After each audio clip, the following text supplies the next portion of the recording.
हे what's up guys, welcome back once again. दोस्तों, आज की कहानी जो एक्सप्लेन करने जा रहे हैं उसका नाम है प्रिजर्वेशन, जो कि एक बहुत ही अच्छी स्टोरी से इंस्पायर्ड है। कहानी की शुरुआत होती है 3 लोगों से, जिसमें हम विट को, उसके हस्बैंड माइक और उसके भाई शॉन तीनों को ही एक हंटिंग ट्रिप पर जाते हुए देखते हैं, जो कि इनके लिए बहुत ही यादगार होने वाली है अगर ये जिंदा रहे तो। जी हाँ, अगर जिंदा रहे तो। पर मैं ऐसा क्यों कह रहा हूँ ये कुछ ही देर में आपको पता लग जाएगा। ये पूरी ट्रिप असल में विट ने प्लान की है ताकि वो अपने हस्बैंड के साथ थोड़ा समय बिता सके, क्योंकि पिछले कुछ सालों से उनके बीच कुछ खास ठीक चल नहीं रहा है। माइक ज़्यादातर अपने फ़ोन में ही बिजी रहता है, जो कि वो अभी भी है, और विट को उससे बात करने का कुछ मौका ही नहीं मिलता। मना करने के बावजूद वो अपने भाई को भी यहाँ साथ में ले आए, क्योंकि उसका इस ट्रिप में कोई भी काम नहीं है। और ये बात विट को कुछ खास पसंद नहीं आती, क्योंकि अब तो यहाँ पर उसका आना वेस्ट ही लग रहा है, क्योंकि ज़्यादातर टाइम वो अपने भाई के साथ ही बिता रहा है। अब वो अपनी मंजिल पर जाने से पहले रुकते हैं और एक गैस स्टेशन पर, जो कि आम बात है, हर कोई ट्रिप पर जाने से पहले यही रुकता है, क्योंकि यहीं से सब चीज़ों की शुरुआत होती है। वहाँ पर विट वॉशरूम चली जाती है अपनी प्रेगनेंसी टेस्ट करने के लिए, जो कि सही नहीं जाती उसकी, इसीलिए वो फिर से उदास हो जाती है और उसे एक बच्चा चाहिए, हम जान पाते हैं। पर माइक को टाइम ही नहीं मिल पा रहा है। वहीं गैस स्टेशन के ऊपर हम एक पॉलीथीन के अंदर किसी जिंदा जानवर को लटका हुआ देखते हैं, जो खुद चल कर तो यहाँ तक नहीं आया होगा। ज़रूर ये किसी न किसी इंसान का काम है, और ये इस कहानी का स्टार्टिंग पॉइंट है, जो हमें दिखाने की कोशिश कर रहा है कि जिस जगह पर ये लोग जा रहे हैं वहाँ ज़्यादातर लोग जाना पसंद नहीं करते। पर डर के आगे जीत है, लेकिन हर टाइम आपको ऋतिक रोशन बनने की ज़रूरत नहीं होती। कहानी आगे बढ़ती है और ये सभी नेचर प्रिजर्वेशन नाम की जगह पर पहुँच जाते हैं, जो कि बंद थी किसी अनजान वजह के कारण। लेकिन ये फिर भी उसकी वायर्स को हटाकर अंदर चले जाते हैं, जो कि इनकी कहानी की सबसे बड़ी गलती है। ये हमें पता चलता है कि दोनों भाई यहाँ पर सालों से आ रहे हैं। पहले उनके डैड यहाँ उन्हें लाया करते थे और अब वो खुद अकेले आ गए। शॉन के पास उसके डैड की वही पुरानी स्नाइपर है, पर माइक थोड़ा एडवांस किस्म का बंदा है। उसे टेक्नोलॉजी पर कुछ ज़्यादा भरोसा है, इसीलिए वो अपनी एडवांस राइफल निकालता है। फिर वो उसे अपने डॉग जॉनी के गले पर एक GPS सेट कर देता है, क्योंकि अब वो जाकर डियर को ढूंढेगा, जिसके बाद ये लोग उसे ढूंढ उसका शिकार करेंगे। तीनों ही धीरे धीरे आगे बढ़ रहे होते हैं, पर माइक बिना वजह वहाँ के सामानों को तोड़ते हुए आगे बढ़ता है, जिस चीज़ के लिए विट उसे रोकती भी है, पर वो नहीं मानता। उसका कहना था कि वहाँ पर कोई भी नहीं है तो उन्हें कोई भी नहीं रोकेगा। पर वो अपने साइड में लगे स्लाइडर में पड़े हुए जूतों के भंडार को देखना भूल जाते हैं। अगर यहाँ पर कोई भी नहीं है तो वो सब कहाँ से आ गए? यानी कि सवाल डायरेक्टर ने हम पर छोड़ दिया है, हमसे पूछा है। क्या आपको पता है इसका जवाब? उधर माइक पूरे रास्ते भर पेड़ों पर मार्क लगाते हुए जा रहा था, ताकि जब वो वापस आए तो उन्हें रास्ता ढूंढने में आसानी होगी। लेकिन क्या हो अगर वो कभी वापस ही ना आए? तो खैर, अब ऐसे ही चलते चलते वो कुछ ट्रैप भी लगा देते हैं, जो कि माइक खुद घर से लेकर आया था। मतलब ये बंदा कुछ ज़्यादा ही तेज़ है, और माइक पर थोड़ा ज़्यादा ध्यान रखिएगा। ऐसे ही कुछ देर बाद ये लोग उस जगह पर पहुंच जाते हैं जहां इन्हें शिकार करना था। वो लोग एक ऊंचे टावर पर जाकर रुकते हैं, क्योंकि जॉनी का वहीं आसपास से ही सिग्नल आ रहे थे। अब सबसे पहले विट राइफल से एम करती है, लेकिन वो वहां से गोली नहीं चला पा रही थी, इसीलिए वो नीचे आ जाती है। वहां भी वो हिचकिचा रही थी, इसीलिए शॉन उसकी मदद करता और पीछे से शूट करके उस डियर को मार देता है। वो उसे उठाकर लाता है, वहीं पेड़ पर लटका कर उसकी चीर फाड़ करना शुरू कर देता है। अब आपको लग रहा होगा कि विट ये सब देखकर डर जाएगी, पर ऐसा नहीं है, क्योंकि वो मेडिकल की स्टूडेंट है और उसके लिए ये बहुत ही आम बात है। कुछ देर बाद में उसे कुछ ऐसा दिखने वाला है जिसकी शायद उसे आदत नहीं है। यहाँ हमें ये भी पता चलता है कि विट असल में वीगन है और इस मीट को बस वही दोनों भाई खाएंगे। यहाँ दोनों खड़े होकर बातें करते हैं, जिसमें शॉन उसे एक चीज़ बताता है कि शेर खुद की भूख मिटाने के लिए मारता है, बियर मारता है क्योंकि उसे खुद की रक्षा करनी है, लेकिन एक इंसान ही है जो दूसरों को इसलिए मारता है क्योंकि उसे मज़ा आता है। अब ज्ञान तो वो बहुत ज़्यादा दे रहा था, पर कुछ देर पहले उसने भी वही किया। अब वो जब तक उस डियर को सही से अलग नहीं कर देता, तब तक दोनों हस्बैंड वाइफ थोड़ा टाइम साथ में बिताने के लिए पास वाले लेक में चले जाते हैं। वहाँ वो उसे बच्चों के बारे में बात करती है, लेकिन माइक तो सीधा ही बात को पलट देता है, क्योंकि उसे बच्चे शुरू से पसंद नहीं है, पर विट को कुछ ज़्यादा ही पसंद है। दरअसल माइक का कहना है कि उसे अभी शॉन की फिक्र है, क्योंकि उसके लाइफ में जो कुछ भी चल रहा है उसको संभालने के लिए वो एकदम अकेला है। पर विट का क्या, उसकी खुशियों का क्या? यही सब वो उससे सवाल करती है कि इतने में उसका फ़ोन रिंग होने लगता है। वो उठकर चला जाता है। दोनों की बातों से आपको अंदाज़ा लगा सकते हैं कि उनके बीच में कुछ सही नहीं चल रहा है। इन सब के बीच हम देख पाते हैं कि कोई तो है जो विट को लगातार छुप कर देखे जा रहा है, पर वो उसे देख नहीं पा रही है। रात होने पर वो लोग बॉनफायर करते हैं और वहाँ शॉन माइक को उसका वो ट्रैकर वापस कर देता है जो उसने जॉनी के गले में लगाया था। अब माइक उसकी विट के नेक पर लगा देता है। सुबह होने पर वो उसे ले लेगा क्योंकि रात में कहीं वो खो न जाए। यहाँ शॉन कुछ ज़्यादा ही शराब पी लेता है और जो कुछ भी मन में आ रहा था वो बोलना शुरू कर देता है। इतने में माइक की कॉल आ जाती है और वो बात करने के लिए थोड़ी दूर जाता है, जहाँ उसे जॉनी दिख जाता है और वो उसके साथ सेल्फी लेने लगता है, जिसमें हम उसके पीछे किसी को खड़ा हुआ देख पाते हैं, पर वो सही से दिख नहीं रहा था। इधर शॉन अपनी सारी हदों को पार कर रहा था और विट को ही छूना शुरू कर देता है। वो अपनी लिमिट को क्रॉस करता है। इतने में वहां पर माइक आ जाता है और वो दूर हो जाता है। वो दोनों टेंट में सोने के लिए चले जाते हैं और शॉन बाहर सो जाता है। वो तो गाने सुनते सुनते सो जाती है, लेकिन दोस्तों जब उसकी आंखें खुलती है तो उनके ऊपर से टेंट गायब था। और सबसे अजीब चीज ये थी कि किसी ने उनके फॉरहेड पर क्रॉस का साइन बना दिया था। शायद वो गर्व का सलमान खान हो सकता है। उस साइन का एक ही मतलब होता है, अंत करीब है। अब यहाँ माइक को पूरा शक था कि ये सब शॉन का किया धरा है, इसीलिए वो उसे ढूंढने लगता है कि तभी वो भी वहां आ जाता है और हम देख पाते हैं कि उसके फॉरहेड पर भी वही निशान है, यानी कि उसका ये काम नहीं हो सकता। पर माइक बार बार उससे कहता है कि अगर तुम्हारा ये कोई मजाक है तो तुम हमें फौरन बताना होगा, क्योंकि अभी इनके पास इनका कोई भी सामान नहीं है, ना ही फ़ोन है, ना ही खाना है और ना ही कपड़े हैं। सब कुछ चोरी हो चुका है। पर शॉन तो खुद बहुत ही ज़्यादा सीरियस था, क्योंकि उसका डॉग जॉनी भी गायब हो चुका है, इसीलिए वो उसके लिए भी परेशान है। या वो उन्हें बताता है कि मैंने पास में ही 3 लोगों के फुटप्रिंट देखे हैं, जिसका मतलब है जो भी 3 है हमें उन्हें ढूंढना होगा। लेकिन इन सब के बीच वो उन दोनों को एक ट्रक पर लेकर जाता है और वहां से इनके कार की लोकेशन बता देता है।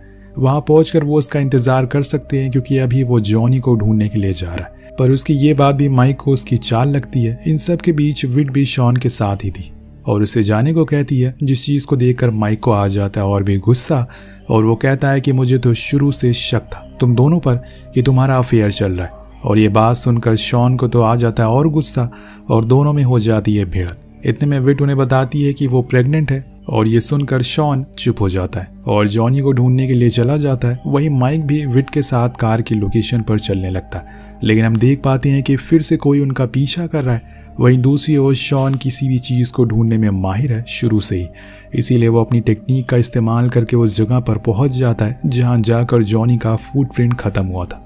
ऐसा इसलिए क्योंकि उसके ऊपर ही पेड़ पर जॉनी की लाश टंगी हुई थी, जिसको देखकर वो तो गुस्से में पागल हो जाता है और वहीं गंदी गंदी गालियां देना शुरू कर देता है उन्हें जिसने ये किया। लेकिन अगले ही पल उसकी फट के फ्लावर हो जाती है जब कोई उस पर शूट कर देता है, जो कि उसे लगती नहीं है, लेकिन वो देख लेता है कि गोली कहाँ से चलाई गई थी। इसीलिए वो एक पेड़ का सहारा लेता है और वहां एक शार्प सी लकड़ी भी उठा लेता है और फिर अगले ही पल धीरे धीरे छुपते छुपाते उस टावर की ओर जाने लगता है। वहां वो दोनों भी आगे बढ़ रहे थे। उन्हें वही मार्क दिखते हैं जो यहाँ पर आते हुए शॉन ने बनाए थे, लेकिन उन्हें किसी ने मिटा दिया है जिससे कि वो कंफ्यूज हो जाएं। खैर वहां शॉन उस टावर तक पहुंच जाता है जहां से गोली चलाई गई थी। वहां ऊपर जाकर उसे एक मास्क मैन दिखता है जो दूसरी ओर मुंह करके खड़ा हुआ था। वो उस लकड़ी को उसके पैर में घुसा देता है जिससे कि वो वहीं गिर जाता है। इतने में शॉन उसकी बंदूक लेकर उसे ही मारने वाला होता है कि तभी उसे पता चलता है कि इसमें तो गोलियां ही नहीं है। इसीलिए वो उसे रिलोड करने लगता है, पर इतनी देर में उस मास्क मैन को मौका मिल जाता है और वो उसके पीछे मुड़ते ही चाकू उसके पेट में घुसा देता है, जिससे कि शॉन सीधा नीचे आकर गिरता है और उसकी उसी समय मौत हो जाती है। जिसके बाद वो मास्क मैन माइक के फोन से ही उसकी वीडियो बनाता है। यानी कि अब ये तो साफ हो चुका है कि शॉन का ये सब किया धरा नहीं था, इन सब के पीछे कोई और अनजान आदमी है। लेकिन अभी उसकी मौत की खबर उन दोनों को नहीं है। अपनी ही मुश्किलों में फंसा हुआ है। विट की हालत अब खराब होने लगी है, उसे प्यास लगने लगी थी, इसीलिए वो एक जगह बैठ जाते हैं और आगे जाने की उसकी हिम्मत नहीं थी। तभी माइक को वहां पेड़ पर टंगे हुए कुछ वाटर बॉटल दिखते हैं जो कि किसी ने जानबूझकर वहां लटकाए थे। उन्हें नहीं पता और अभी ये सोचने का समय भी नहीं है, क्योंकि विट की हालत बहुत ही खराब है। वो उन बॉटल्स को ले लेता है, लेकिन वापस आते समय वो नहीं देखता कि वहां पर किसी ने ट्रैप लगाए, जिसकी वजह से उसका एक पैर पूरी तरह से जख्मी हो जाता है। लेकिन उन्हें कुछ ही दूरी पर जाने के बाद एक फॉरेस्ट रेंजर का चेम्बर मिलता है जो कि बंद पड़ा था, क्योंकि ये जगह पूरी तरह से पहले से ही बंद है। मैंने आपसे पहले ही कहा था, इन्होंने यहाँ पर आकर बहुत ही बड़ी गलती कर दी। और फिर वो वहाँ लगे मैप को देखने लगते हैं जिसमें उन्हें कार तक जाने का रास्ता मिलता है। पर अब एक मुसीबत आन पड़ी है। वो मुसीबत खुद माइक है, क्योंकि वो अब लंबे रास्ते को चूज नहीं कर सकता उसके पैर की चोट की वजह से। और अगर वो छोटे रास्ते को चूज करेंगे तो मारे जाएंगे, क्योंकि वहाँ वो लोग उनका इंतजार कर रहे हैं। इसीलिए माइक विट से कहता है कि तुम्हें अकेले बीच वाले रास्ते के जरिए जाना होगा, वहां जाकर तुम मदद मांग लेना और फिर हम बच जाएंगे। लेकिन इतने में वहां पर माइक का फोन रिंग करने लगता है, जो कि उसके पास नहीं है बल्कि वहां खड़े हत्यारे के पास के वो जो मास्क मैन है, जिसको देखकर वो दोनों डर जाते हैं। लेकिन माइक कहता है कि मैं इनका ध्यान भटकाता हूँ, तुम्हें उस खिड़की से बाहर जाना होगा, और वो ऐसा ही करती है। विट वहां से निकल जाती है और जब वो गेट खोलता है तो वहां उसे अपने भाई की लॉकेट और जॉनी की सीटी मिलती है, जिसे देखकर वो समझ जाता है कि इन लोगों ने उसे मार दिया। और फिर क्या था, उसका गुस्सा 7वें आसमान पर चढ़ जाता है। लेकिन यहाँ एक बार फिर से गोली चलती है, जिससे कि वो डर कर भागने लगता है और जाकर छुप जाता है एक पोर्टेबल टॉयलेट में। वहाँ उसे लग रहा था कि वो सेफ है, पर ऐसा कुछ भी नहीं था, क्योंकि वो मास्क मैन वहाँ भी आ जाते हैं। वो उस टॉयलेट में ही चाकू घुसाने लगता है। माइक जैसे तैसे करके बाहर निकलता है और मौके का फायदा उठाकर वो उस मास्क मैन से भिड़ जाता है, और इस हड़बड़ी में एक गोली चलती है जो उस मास्क मैन के पैर में लगती है, जिससे कि वो जख्मी होकर गिर जाता है। अब यहाँ माइक को लगता है कि वो बच गया और वहां से जाने लगता है। लेकिन तभी दोस्तों पीछे से एक गन रिलोड होने की आवाज आती है। जब माइक पीछे मुड़ता है तो सीधा एक गोली आकर उसके पेट में लगती है, जिसके बाद हम उसकी बॉडी को एक गार्बेज बॉक्स में रखा हुआ देखते हैं। उधर विट जैसे तैसे करके बड़ी ही मुशक्कत के बाद उस पहाड़ तक पहुंच जाती है, जहां से आगे का रास्ता आसान है। इसीलिए वो माइक से कनेक्ट करती है और उसे मैसेज देती है, लेकिन वो तो अपनी आखिरी सांसें गिन रहा था, जिसको सुनकर वो बहुत ही ज्यादा उदास हो जाती है। और मरने से पहले माइक उसे कहता है कि उसे उन तीनों को खत्म कर देना है, किसी भी हाल में छोड़ना नहीं है। यह हम पहली बार उन तीनों मास्क मैन को एक साथ में देखते। और दोस्तों ये कोई साइको किलर नहीं बल्कि कुछ कॉलेज के बच्चे थे, जिनकी हरकतों को देखकर हम अंदाजा लगा सकते हैं लेकिन आखिर वो बेकसूर लोगों को क्यों मार रहे हैं। और अब उनका शिकार है विट, वो उसे मारने के लिए उसके पास जा रहे हैं। उनके पास माइक का फोन भी है और वहाँ विट के गले में हम ट्रैकर देखते हैं, और इसीलिए कुछ ही सेकंड में वो उसे ढूंढ भी लेते हैं। लेकिन तभी विट भी उन्हें देख लेती है और वो वही तुरंत ही ट्रैकर को फेंक देती है और फिर शुरू होती है भागम भाग। लेकिन ज्यादा देर तक चल नहीं पाती, क्योंकि आगे जाने पर विट का पैर एक पत्थर से टकरा जाता है, जिसके बाद वो लड़खड़ाते हुए जाकर एक पत्थर पर गिर जाती है। कुछ देर बाद सब कुछ शांत हो जाता है, लेकिन अब उसे कहीं छुपना होगा। वो सामने से इन तीनों से नहीं लड़ सकती और इसीलिए वो वहीं ड्रेनेज पाइप में छुप जाती है, क्योंकि वो तीनों मास्क मैन वहां आ जाते हैं, पर उन्हें विट कहीं दिखाई नहीं देती। इसीलिए वो वहां से चले जाते हैं और उनके जाने के बाद वो वहां से बाहर निकलती है। उसकी किस्मत देखिए, उसे अपने सामने ही अपनी कार दिख जाती है। वो फौरन भागते हुए उसके पास जाती है और शीशे को तोड़कर अंदर घुस जाती है। उसे स्टार्ट करने की कोशिश में लग जाती है, पर अगर इतनी आसानी से ये सब हो जाए तो कहानी में मज़ा कैसे आएगा। अब यहाँ से तो असली एक्शन शुरू होने वाला है। वो बहुत देर कोशिश करती है लेकिन कुछ फ़ायदा नहीं होता, क्योंकि उन मास्क मैन ने पहले ही कार को डैमेज कर दिया था। इसीलिए अब विट को अपनी सोच बदलनी होगी। अगर उसे यहाँ से जिंदा बाहर निकलना है तो उन्हें उन तीनों को पहले मारना होगा। तभी उसे अपनी और माइक की फ़ोटो मिलती है, जिसे देखकर उसे और ज़्यादा गुस्सा आ जाता है। अब वो बदला लेकर जाएगी, चाहे कुछ भी हो जाए, और इसीलिए वो अब तैयार होना शुरू हो जाती है। सबसे पहले तो वो कुछ पीती और खाती है, उसके बाद खुद के फटे हुए सर को खुद के हाथों से सिल देती है और निकल जाती है, हाथ में एक रॉड लेकर उन सभी का शिकार करने के लिए, जो कि एक लेक के साइड में बैठे मोबाइल में गेम खेल रहे थे। इन तीनों को देखकर ये साफ पता लग रहा था कि ये अच्छे घर के हैं, लेकिन इनका पेशा है लोगों को मारने का, जिसमें इन्हें मजा आता है। और सबसे बड़ी बात, कोई इन पर शक भी नहीं करता, क्योंकि अभी ये बहुत ही ज्यादा छोटे हैं। जिस बंदे के पैर में गोली लगी थी वो जाने लगता है, लेकिन उसका लीडर उसे रोकता है, क्योंकि काम अभी खत्म नहीं हुआ। इतने में जंगल में चलती है फ्लेयर। अब करीब जाने पर वो देखती हैं कि किसी ने फ्लेयर से पूरे रास्ते बनाए हुए, जो किसी और का काम नहीं बल्कि विट का ही काम है। उसके इस जाल में एक बंदा फंस जाता है और वो उसे बड़ी आसानी से मार देती है। जिसके बाद वो आगे बढ़ती है। वो एक वुड हाउस में जाकर बाहर टंगे हुए मास्क को देखकर वहाँ उसका साथी आता है और अंदर घुस जाता है, और विट वहाँ पहले से छुप कर बैठी हुई थी। पर वो भी कोई मामूली बंदा नहीं था। वो विट को देख लेता है और उसके आंखों पर स्प्रे मार देता है, जिससे कि वो छटपटाने लगती है, और इसी का फायदा उठाकर वो बंदा उसकी ओर बंदूक तान देता है। लेकिन विट भी बंदूक उठा लेती है और दोनों आमने सामने आ जाते हैं। कुछ देर बाद उस घर में हम विट को बाहर निकलते हुए देखते हैं, क्योंकि गोली उसकी सबसे पहले चली थी। उसके हाथ अब माइक का फोन भी लग गया है, जिससे कि वो पुलिस को कॉल करने ही वाली थी कि इतने में आ जाता है इनके लीडर का मैसेज, क्यों ना उसको भी लगे हाथों खत्म कर दिया जाए। इसीलिए विट उसे एक जगह पर बुलाती है और फिर बड़े ही चालाकी से उसका गला घोटना शुरू करती है। लेकिन वो बंदा इतना बेवकूफ़ नहीं है, तभी वो लीडर है। अब कुछ कोशिशों के बाद विट का रॉड उसके हाथ लग जाता है और उसके सर पर मार कर वो उसे बेहोश कर देता है।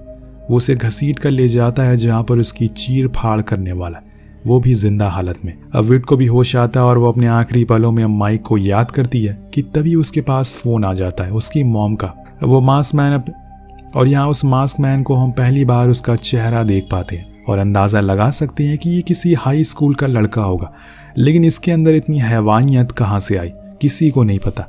उसकी मॉम उसे जल्दी घर आने को कहती हैं तो वो उन्हें 5 मिनट के अंदर आने को कहकर फ़ोन काट देता है। इधर हम पीछे विट को देखते हैं जिसने खुद को फ्री कर लिया था, पर इस बारी भी वो पकड़ी जाती है। यहाँ वो मास्क मैन उसे मारने वाला होता है कि तभी उसे माइक की कही हुई बात याद आती है कि किसी को भी छोड़ना मत। और इतने में विट को साइड में एक पड़ी एक कांच की बोतल मिलती है, वो सीधा उसके गले में घुसा देती है।